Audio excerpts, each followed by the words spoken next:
예수님께서 이제 사시는 동안 이 이스라엘이라는 나라를 떠나신 적이 없으셔요.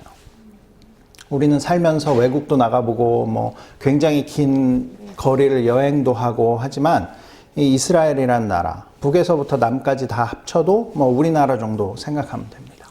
그 정도밖에는 안 돌아다니셨어요. 그러니까 그 좁은 곳에서만 활동을 하신 거죠, 예수님은.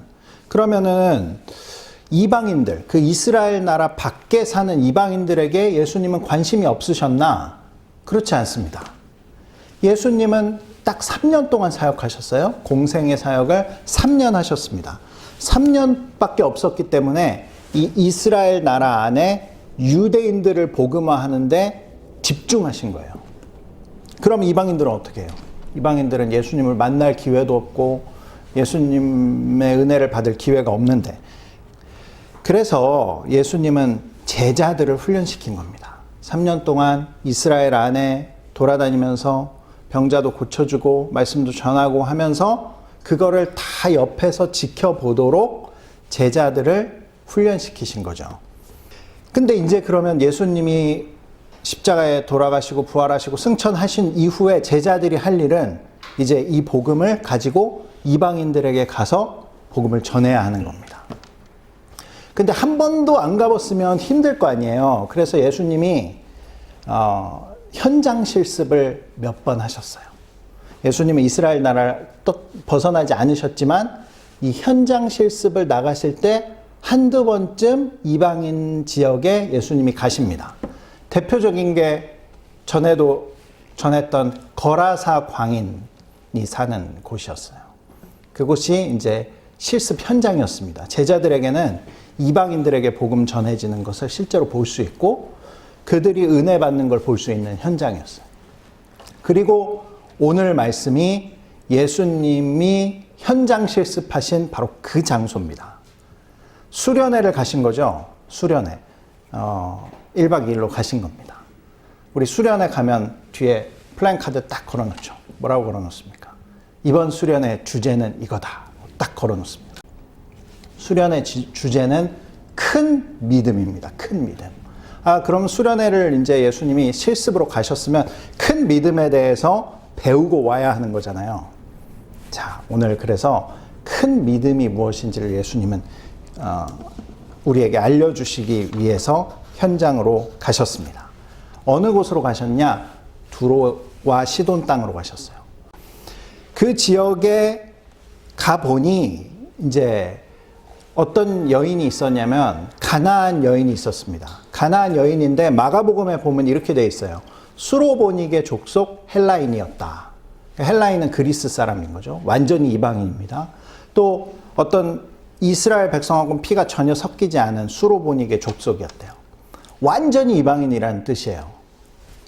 이 여인이 있었는데 이 여인의 딸이 귀신이 들렸습니다. 귀신이 들려가지고, 근데 보통 귀신이 들리는 게 아니라 아주 지독한 귀신이 들렸나 봐요. 그래서 이 여인은 뭐 딸이 귀신에 들렸으니 얼마나 고통스러웠겠습니까? 뭐 해볼 수 있는 거 다 해봤겠죠. 근데 예수님 소문을 들었어요. 예수님께서 오셨구나 하고 예수님을 찾아왔습니다.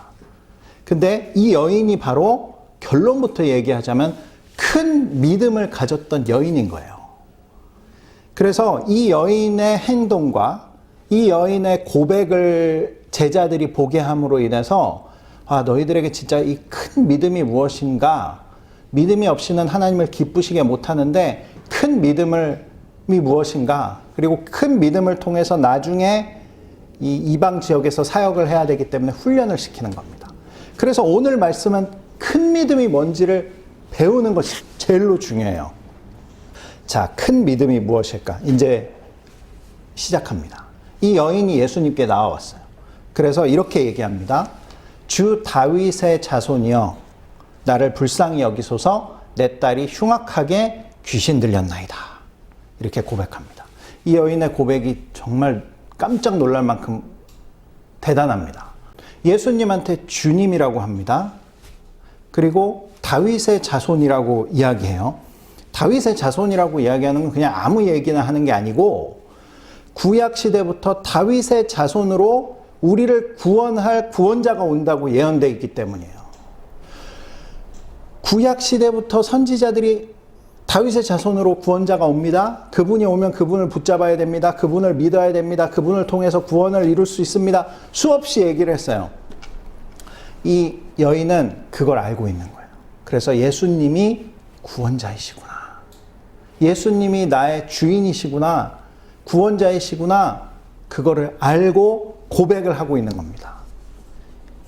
이스라엘 백성이 아니라 이방 여인이 이런 고백을 했다는 것 자체가 어떻습니까? 칭찬받아야 되죠.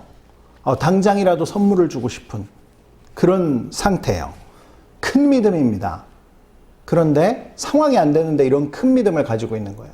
그런데 예수님께서 바로 칭찬하시면 어떻게 됩니까? 너의 믿음은 정말 좋구나. 네가 어떤 그런 상황에서도 이렇게 나를 믿게 되었니 하면서 칭찬을 해주신다면 이 여인의 믿음이 드러나지 않잖아요.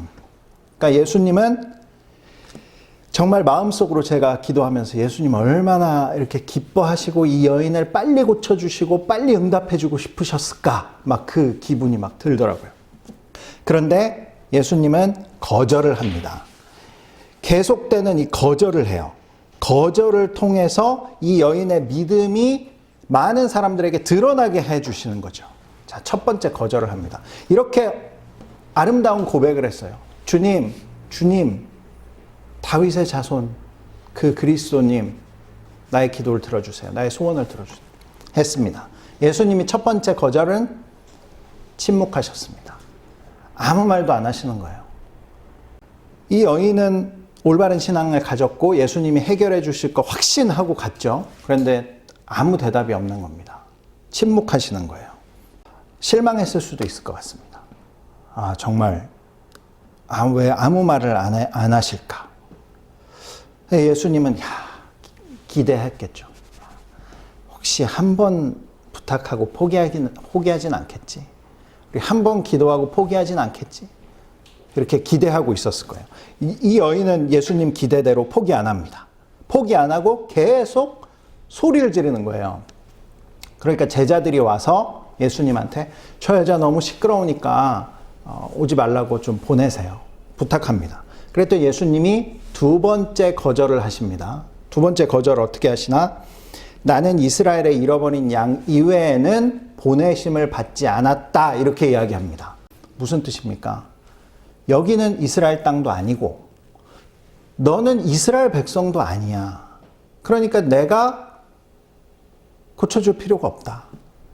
해줄 것이 없다는 겁니다. 알 바 아니라는 거예요, 예수님. 내가 알 바 아니야. 난 이스라엘 백성들에게 집중돼 있어. 너 이스라엘 백성도 아니잖아. 이스라엘 땅도 아니잖아, 여기는. 내 알 바 아니다. 이렇게 이야기한 겁니다. 기분 좋았겠습니까? 기분 몹시 상했을 거예요. 차별하시는구나. 이렇게 생각할 수도 있었을 겁니다. 그런데 포기 안 하죠. 포기 안 하고 예수님 앞에 뛰쳐나가서 세 번째 구합니다. 이번에는 예수님 앞에 절하면서 그래요. 주여, 저를 도우소서. 저를 도우소서. 이쯤 하면 좀 이제 예수님이 탁 들어주실 것 같아요. 근데 충격적인 말씀을 예수님이 하십니다. 뭐라고 하시나? 자녀의 떡을 취하여 개들에게 던짐이 마땅하지 아니하다. 거의 막말이죠. 예수님이 거의 막말을 하셨습니다. 뭐라고 하냐면 지금 딸이 아파서 부탁하고 있는 이 여인에게 뭐라고 한 거냐면 개라고 한 거랑 똑같은 거예요. 개 비유한 겁니다. 개한테는 내가 줄 은혜가 없지. 이렇게 얘기한 거예요. 개에게 건네줄 아무것도 없다. 이거 번역을 굉장히 얌전하게 해놨어요. 근데 아주 번역을 만약에 급진적으로 해놨다면 욕입니다, 욕. 왜 이렇게 말씀하셨을까? 근데 저는 이제 느껴져요, 예수님 마음이. 막 속으로 막 예수님은 응원하고 있었을 것 같아요. 포기하지 않고 끈기를 가져라. 어차피 지금 자존심 상했잖아. 그러면 끝을 봐야지. 이제 이런 마음으로 기도하고 계셨을 거예요, 예수님은. 무시당하고 막말을 들었습니다. 근데 참 역시 큰 믿음이라 대단합니다. 이 여인이 아주 센스 있게 대답합니다. 이게 주인 마음에 쏙 드는 대답을 하는 거예요. 뭐라고 대답합니까? 주여, 옳소이다마는, 옳습니다. 맞습니다. 그렇지만 개들도 자기 주인에서 떨어지는 부스러기는 먹지 않습니까? 이렇게 대답한 겁니다. 제가 주인이라도 정말 센스 있다, 정말 흡족하다, 이런 대답이었을 것 같아요.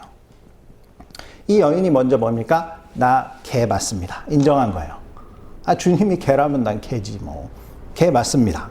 하지만 개 취급받는 거에 집중한 것이 아니라 뭐에 집중했냐? 개도 주인의 소유 아닙니까? 이거예요. 우리 집에서 키우는 강아지, 그 소유는 뭐? 주인이 소유죠.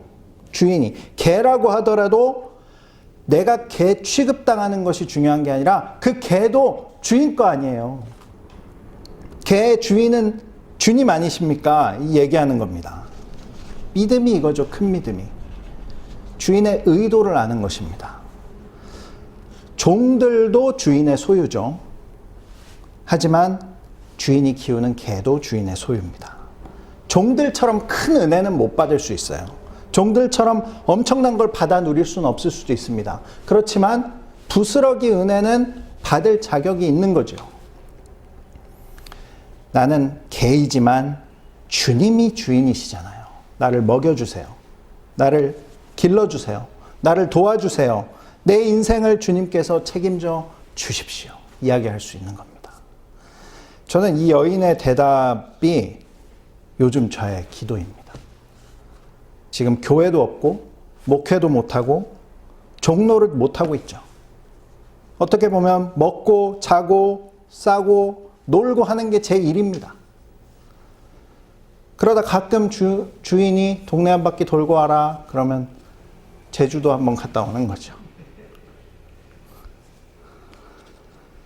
주인이 큰 종들과 테이블에서 먹고 있는데 그 밑에 앉아가지고 나는 언제 주인께서 저렇게 쓰실까 하염없이 기다리고 있는 개 같다는 생각이 들었습니다. 그런데 그래서 이렇게 기도했습니다. 개 같아도 종 아닙니까? 별로 쓸데없지만 주님이 소유잖아요. 주님이 부르셨지 않습니까? 키우는 강아지도 식구지요. 부스러기 같은 은혜는 받을 자격 있지 않습니까? 먹여주십시오. 키워주십시오. 제가 풀 수 없는 인생의 어려운 문제들 주님께서 해결해 주시옵소서. 어떤 문제 가운데에서도 저는 여전히 종이고 예수님은 주인이십니다. 그랬더니 예수님께서 그걸 큰 믿음으로 봐주셨다는 거예요.